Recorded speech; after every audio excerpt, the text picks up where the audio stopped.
Charlie. We're ready to talk about the December Visa Bulletin. Did it come out around the time you thought it would? Yeah, came out on Friday, and we see some very nice movements. I know this is going to be a good chat today. Yeah, I think that the December movements are a nice holiday gift for everybody, and we can hopefully look forward to more. All right, so let's start with our family sponsored preference categories, and we see some movement in F2B, F3, and F4. Yeah, but those movements are primarily for the Philippines. The rest of world dates stayed the same for the month. I think that the one positive thing with the rest of world dates is the 2A category.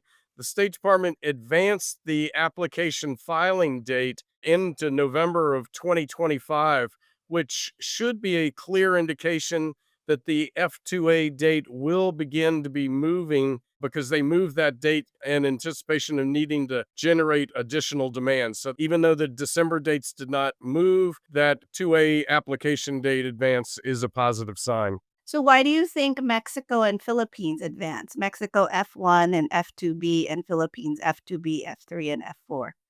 I used to consult with the Ciudad Juarez and Manila in terms of what they would like often in terms of movement of the dates and also if they saw any trends developing.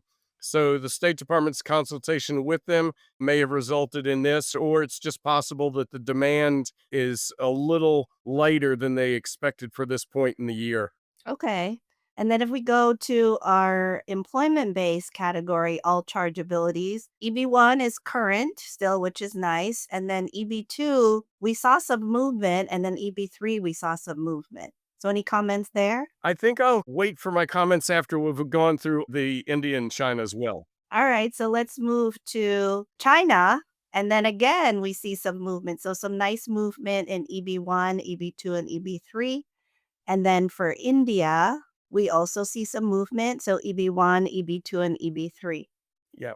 So with all three categories, they are very generous movements. And to be perfectly honest, more than I would have anticipated. I found the December movements very interesting and potentially unwise for these three reasons. One, they had already advanced many of the October dates by 3 months or more, and once again have moved them for December by one or more months. They set these dates on November 3rd, so they really didn't have any knowledge of the impact, potentially negative impact the shutdown may have had on October number use, or if the shutdown were to continue in November, what impact that might have. The other thing is, I think that the rapid movement in the dates, which occurred for the first quarter, increases the risk of future need for corrective action, and that some of the limits could actually be reached before the end of the year. I think that in the China EB5, they moved that by more than 7 months, which is a good example. There is a lot of demand in the weekly groupings, and they had 7 more months if they wanted to start moving the dates in January. So I really don't understand the need for the dramatic date movements during the first quarter. So I think as a precursor, though, we might see some slowdown coming up in the upcoming quarters. Is that what you're thinking? Yeah, I would not be surprised.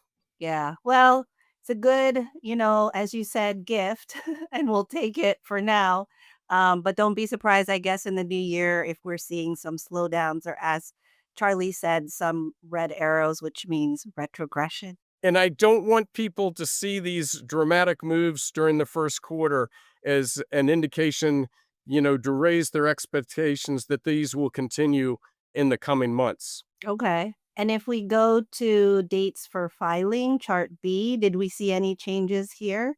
No changes in these. Again, when they announce the dates in October, that's typically they'll leave those for a considerable amount of time and only move them later if the anticipated demand is not materializing. Okay. So likely to stay the same in the next month as well. But, you can still file your adjustment of status based on the dates for filing. So everyone should be busy getting their medicals done and filing their adjustments. And then if we go to our worldwide limits and our per country limits, what would you like to share here, Charlie?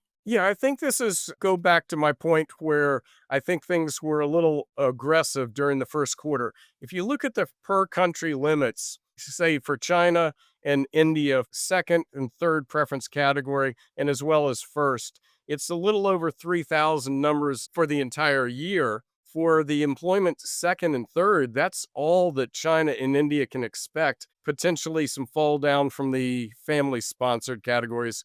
But again, should focus on the limits being a little bit over 3,000. That means if you were using an equal amount each month, that'd be 250 numbers. I can attest from my time that often there would be 50 to 100, 200 Indian Chinese applicants in weekly groupings in the second and third preference category. So why are you needing to move the dates so many months, covering potentially a very significant amount of your 3,000 numbers available? And this is why I say I'm concerned that corrective action may need to be used in the coming months. So basically, you're saying there's already sufficient demand, but with the movement of the numbers, you're increasing the demand. So in the future months, you're likely going to have to hold it or move it backwards and retrogress. Okay. Yeah, you're just using far more numbers early in the year instead of spreading them out. Okay. And we're going to be having actually a webinar on Wednesday with Michael Valverde, who used to be with the USCIS and could shed some light as well on how USCIS determines whether they're going to use the dates for filing or the final action date chart A. So please check our link and then follow our QR code. Charlie will be there, of course, as well and give his perspective on the Department of State side. But this is the first time that we're actually having someone who was with the USCIS who could shed some light on the process internally and how it aligns or sometimes misaligns with the Visa Bulletin. So thank you, everyone, for joining us with Chatting with Charlie. And Charlie, I'll see you on Wednesday. See you then.